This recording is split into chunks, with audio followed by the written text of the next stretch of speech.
Tu t'ennuies aux discussions du coin café? Peut-être que tu rêves d'échanges qui seraient plus authentiques. Cela te déprime de voir tant de talents qui ne s'expriment pas. Tu rêves d'un monde où chacun ose être lui-même et déployer son élan de vie. Je suis Coralie Ram, passeuse d'âme, accompagnatrice en pleine présence et cofondatrice de l'Institut d'auto-accompagnement. Dans ce podcast, je t'invite à te laisser toucher par l'intimité d'expériences de vie qui se dévoilent. Témoignages poignants de personnes qui ont passé des caps et qui peut-être t'inciteront toi aussi à te laisser glisser dans le flot de l'expérience pour te découvrir et t'honorer toujours plus chaque jour. Alors tu es prête? Tu es prêt à te laisser toucher? Allons-y. Bonjour Françoise, bienvenue. Bonjour Coralie.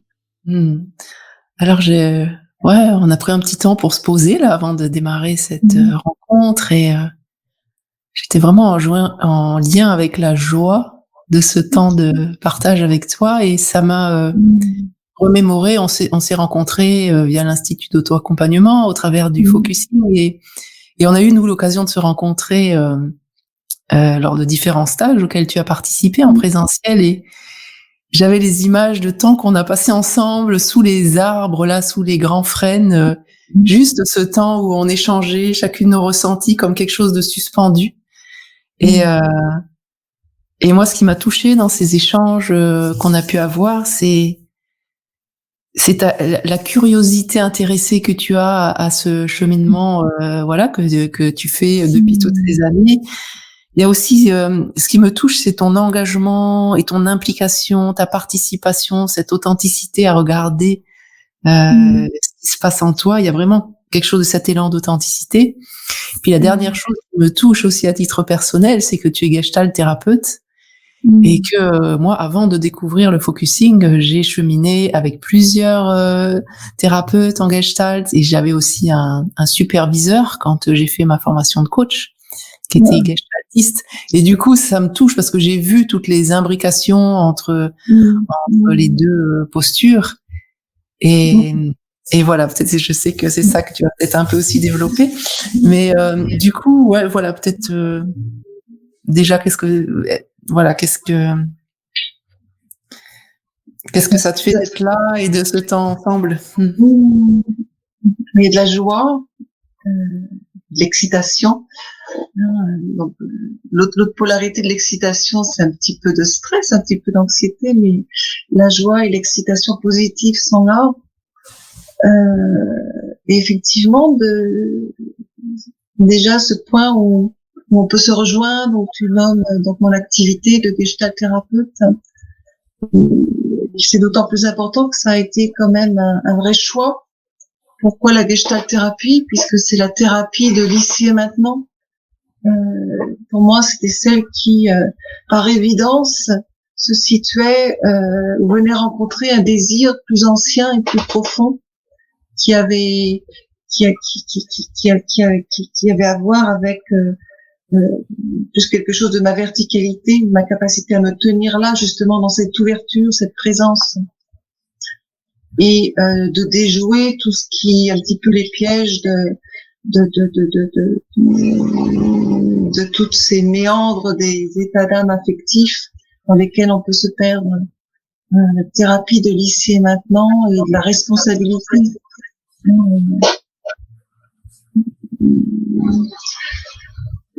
Et peut-être ce que j'ai envie de partager, c'est qu'en dépit de ce désir, cette écoute, cette connexion très très claire à moi-même, je suis gestalt thérapeute depuis 2005. Donc j'ai fait tout ce qu'on pouvait faire. J'étais praticienne, gestalt thérapeute. Je suis superviseur depuis 2 ans.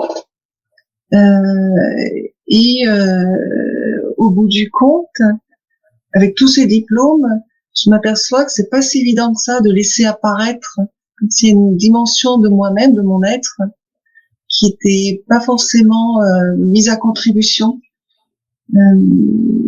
et qui, elle, cette dimension-là, ce désir-là, à voir avec l'enfant que j'ai été, très en quête d'une autre dimension, donc comment dire là, j'étais une petite fille très croyante et il y a eu un engagement d'emblée, dans un deuxième temps, dans la foi, comme un lieu d'écho plus profond et de ressourcement.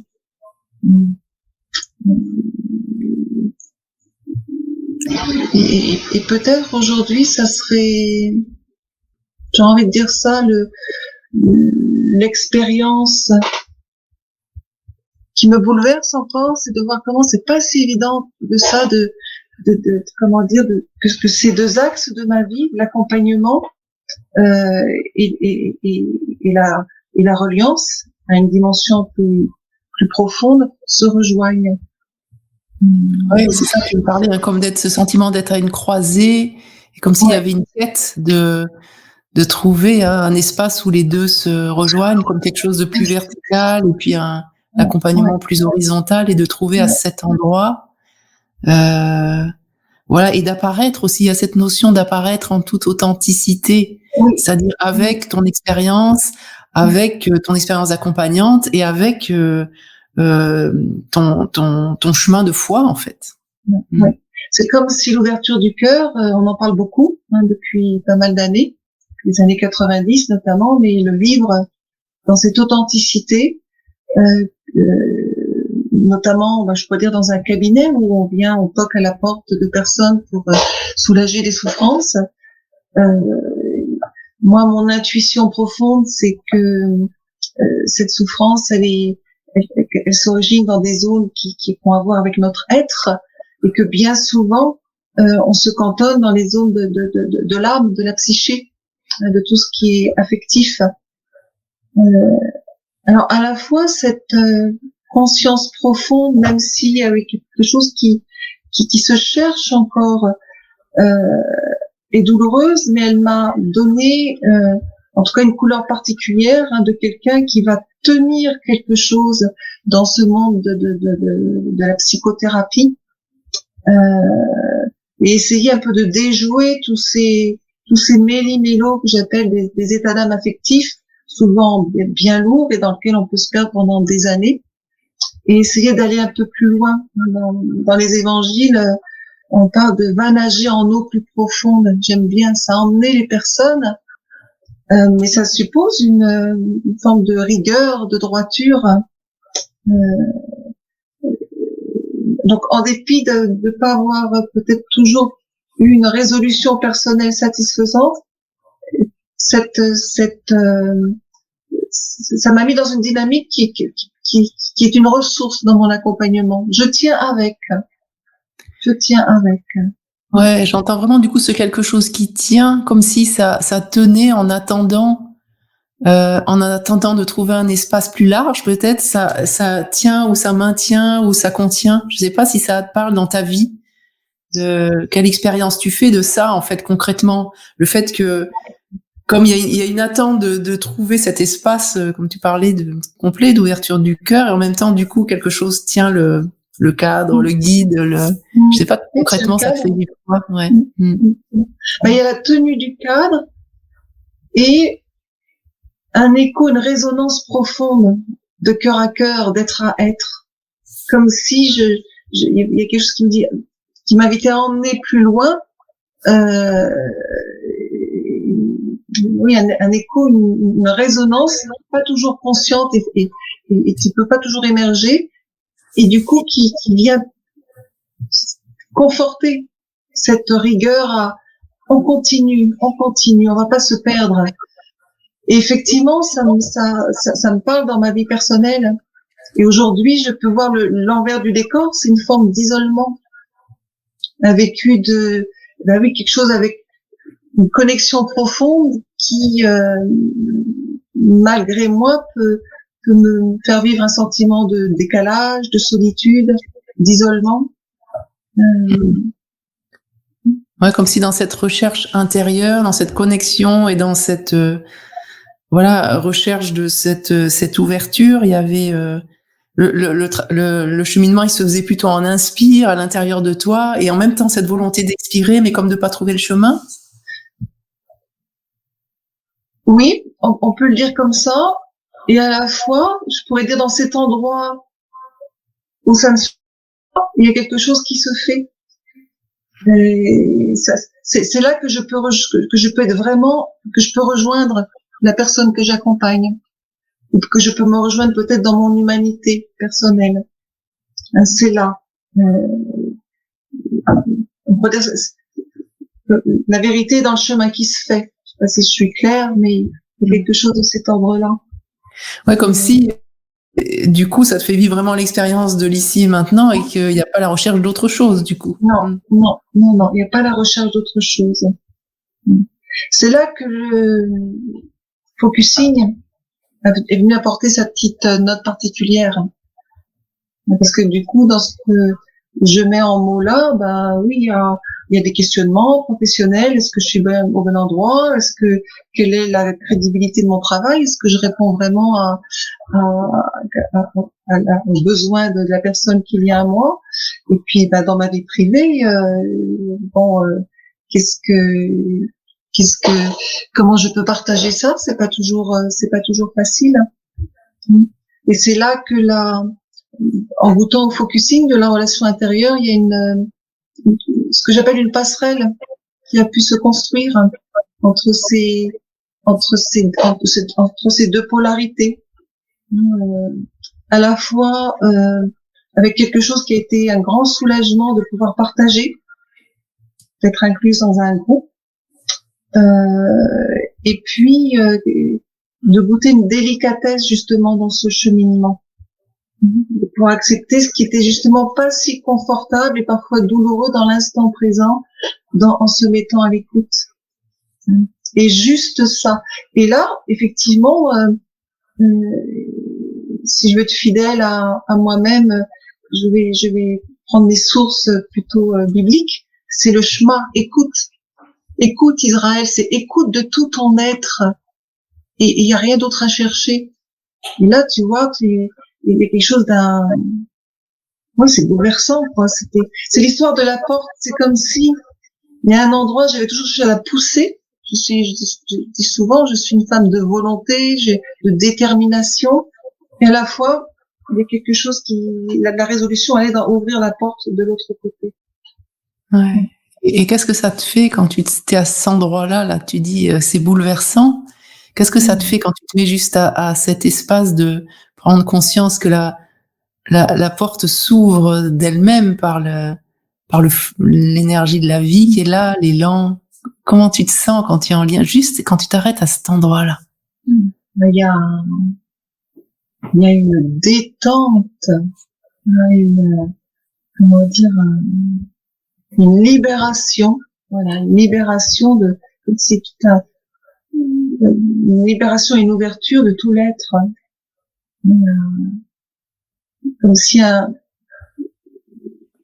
espace de possible pouvait s'ouvrir. Il n'y a plus rien à chercher. Il n'y a plus rien à chercher. Ça fait de l'espace. Ouais, donc j'entends comme de l'espace, une libération et du coup, si quand dans cet espace que tu décris là, hein, quand tu es à cet endroit là de cette conscience là, si tu te remets en lien avec cette croisée, à l'endroit où tu es, cette croisée, et tu conscience comment tu la vis, cette croisée depuis cet endroit-là? Le mot qui vient, c'est une réconciliation, le sentiment d'une réconciliation profonde. Eureka, j'ai trouvé, c'est là que ça se passe. Là, je suis à ma place, je suis ma place. Il y a quelque chose qui dit, c'est pour ça que je suis là. Il y a vraiment un sentiment c'est là que ça se passe, c'est là que, j'ai même pas trop les mots, et puis il n'y a plus de mots, quoi. C'est de là une manifestation, que quelque chose peut se manifester, qui est au-delà des mots. Et du coup, de mettre les mots de cela me permet de prendre conscience à une ressource que je sais que j'ai dans l'accompagnement, une capacité à la fois de tenir, mais aussi d'envelopper, de soutenir, une présence, une qualité de présence, je veux dire assez naturelle. Mais là, du coup, mon superviseur me dit toujours, il faut qu'une chose soit nommée pour qu'elle existe. Ben, voilà. La chose formulée, ça donne une forme et du coup, ça peut se transformer et advenir dans le monde. Et ici et maintenant, avec la personne avec qui je suis, que ça soit en cabinet ou dans ma vie. Ouais, il y a, je crois que je t'ai déjà partagé ce sentiment que à 58 ans, mon temps commence maintenant et qu'il a fallu toute cette poussée souterraine pour arriver à OK, c'est là, être juste la place que je suis. Il y a quelque chose d'autre qui prend le relais, qui me dépasse. Oui, comme si tu étais vraiment là dans cette expérience de toutes ces expériences de vie jusque-là, dans toutes ces années, pour aujourd'hui pouvoir déployer pleinement ta mission d'âme, ton être, comme être relié à ton élan de vie, comme d'approcher ça, sentir que c'est... de se laisser se déployer à travers moi. Je sens bien une petite voix qui me dit, mais voilà, qu'est-ce que tu es en train de dire là? C'est bien présomptueux. Non, de juste être, oui, de laisser quelque chose se faire à travers moi. Et que c'est complètement à l'opposé d'une posture par nécessité volontaire. Et c'est vrai que en mettant ces mots-là, je connais que c'est mon désir le plus profond, de très paisible, de très puissant à la fois, dont à mon sens, nous sommes tous porteurs. L'enjeu aujourd'hui, et là aussi, c'est le focusing a vraiment été une rencontre initiatrice pour moi, en tout cas qui m'a permis de me retrouver. C'est justement, il y a les mots que l'on met, mais vivre l'expérience de s'abandonner au processus. C'est pas moi qui fais, on va dire, c'est lui.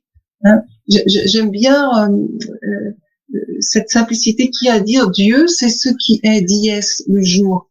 C'est ce qui est qui fait. Tu vois, alors là, pour moi, il y a des choses qui me sentaient presque, je sentais juste, mais qui me sentaient très haut perché sur la montagne, qui deviennent une expérience très simple. Et là, je suis dans une humanité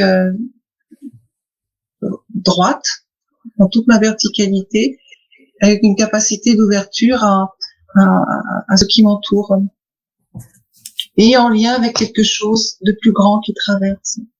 C'est ce qui est qui fait. Et du coup, là, dans l'instant, quand tu es relié à ça, comment est-ce que ça vit? Comment est-ce que tu perçois que ça peut se déployer de soi-même? Comment tu décrirais la sensation? Là, maintenant, il y a quelque chose qui porte. Je me sens soulevée. Et avec, ça aurait le rond d'une grosse vague quand j'ai été beaucoup habitée, moi, par le feu. Quelque chose qui porte. Quelque chose qui porte avec le mot qui me vient, une générosité tranquille. Quand j'ai vécu beaucoup de, comment dire, de nécessité de préserver quelque chose. Dans un de mes mémoires, c'est un des premiers, je n'ai jamais oublié cette phrase qui était venue, parfois il faut n'être pas pour naître en soi. Ça, c'est un peu, ça serait l'histoire de toute ma vie. Je cherche pas mes mots, je vais dire ça. Parfois, il faut n'être pas pour préserver l'être en soi. Mais du coup, c'est comme si, wow, ça y est. Il y a un à-part-être qui est possible. Du coup, depuis... Ouais, vas-y. Oui, la conscience que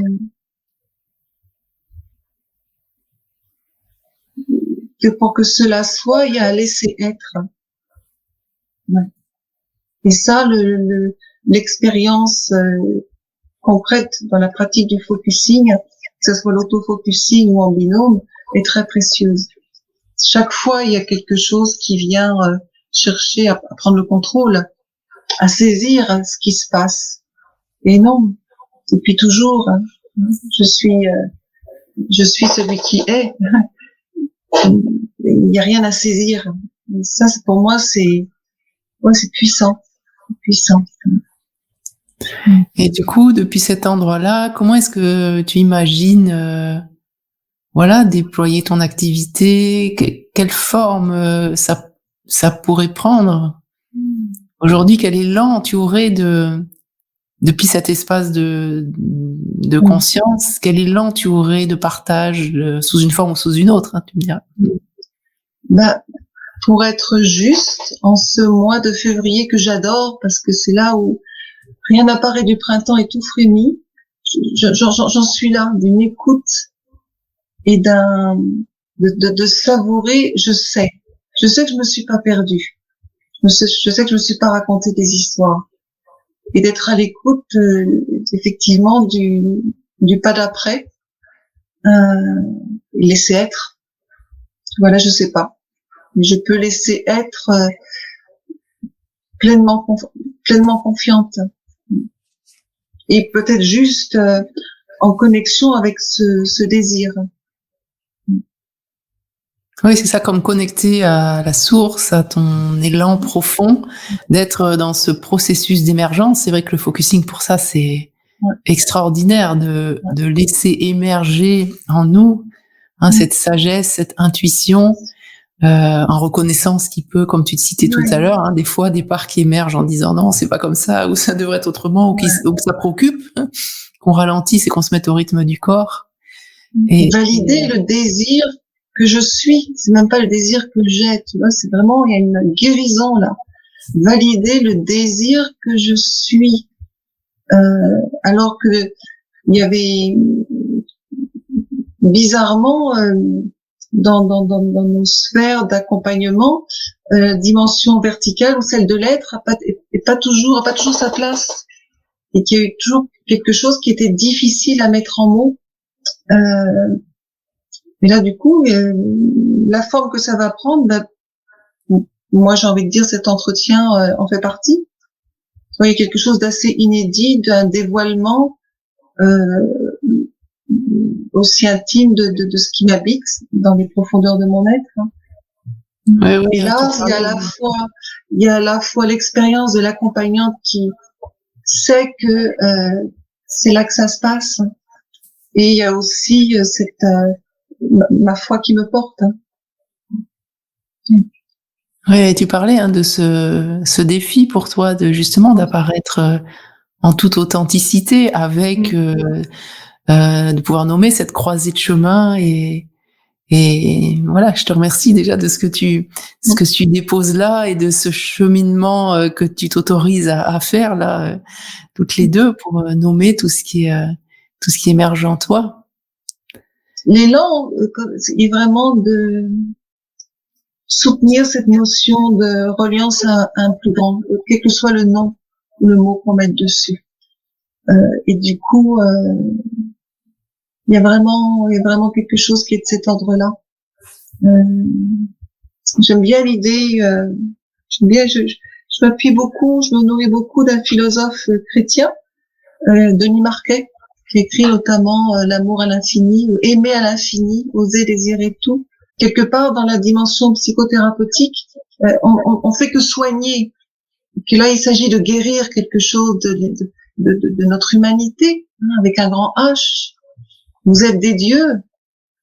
Nous avons un chemin de déification. On parle comme ça. Moi, j'ai épousé la tradition orthodoxe, et c'est pas simplement être de gentils prochains pour les uns et les autres, c'est aussi devenir, accomplir cette dimension de l'être. Ouais, c'est vraiment cette conscience que ça part de soi, et que ça part de soi. Dans la période qu'on vit actuellement, c'est vrai que c'est précieux, cette conscience que ça part de soi et que le chemin se fait en soi, et que quand on se relie à cette dimension-là dont tu nous témoignes, il se passe quelque chose à l'extérieur, mais on va pas chercher à faire changer l'extérieur. En fait. C'est une démarche d'humilité, d'authenticité dont tu nous parles. Oui, et puis moi je pourrais dire ça. C'est quelque chose à donner, à goûter, plus qu'à mettre en mots. Moi, j'ai toujours peur des mots. C'est quelque chose à donner, à goûter.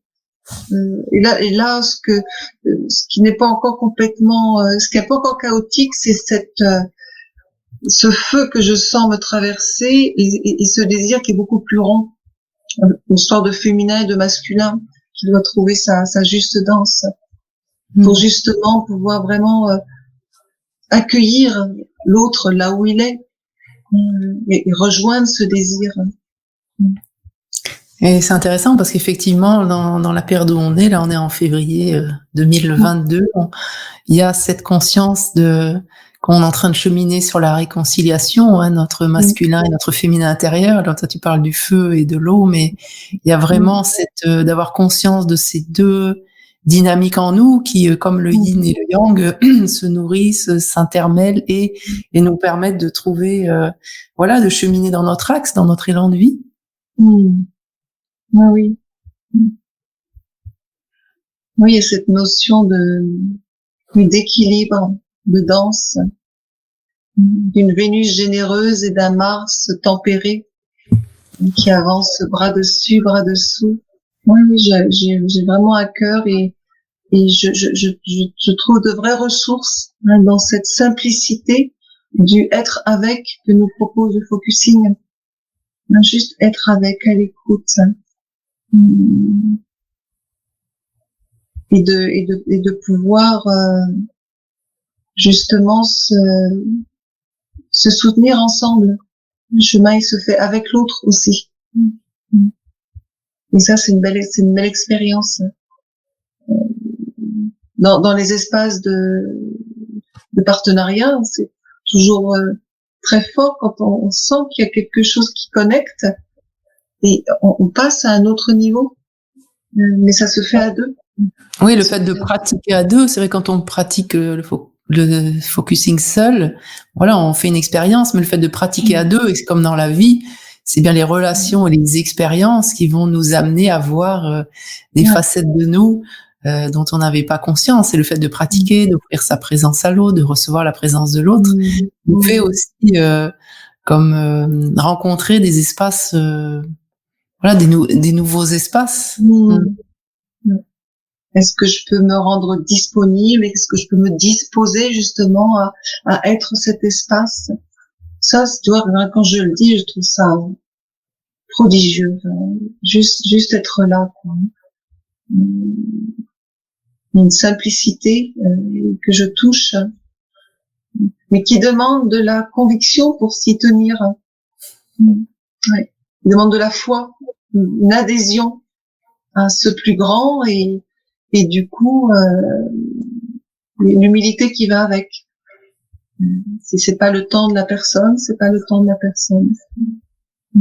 Je peux accueillir ça et entendre ça et hop, dès que je l'entends, il y a un autre pas qui se fait.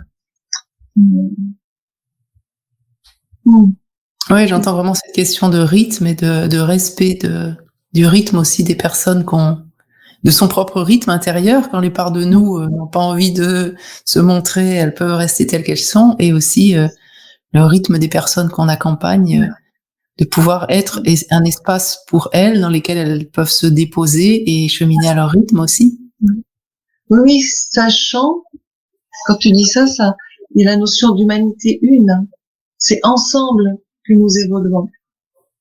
Et là, c'est pareil, ça me fait un switch tout de suite.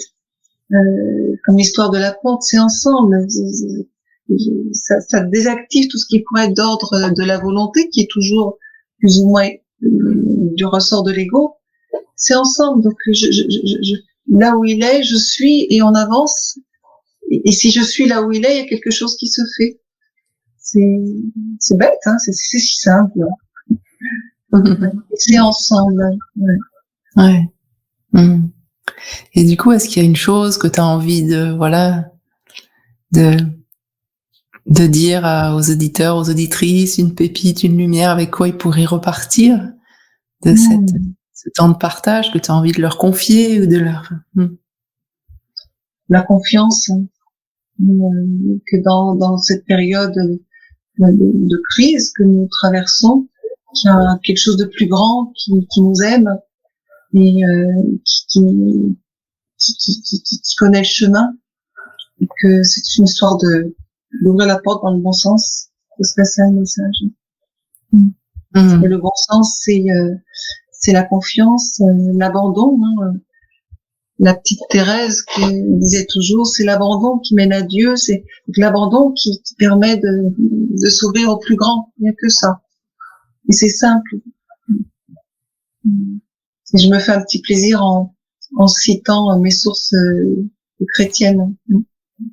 C'est l'abandon, la confiance que nous sommes vraiment, nous ne sommes pas seuls, qu'il y a un immense amour qui nous entoure et de laisser faire un peu plus. De toute façon, ça sera, la résolution est là. Merci beaucoup, Françoise, pour tout ce partage et ce message de foi en la vie. Et en un plus grand que nous sommes. Merci beaucoup, Françoise. À très bientôt. Ouais, merci à toi, Coralie, de m'avoir ouvert cet espace. Merci beaucoup.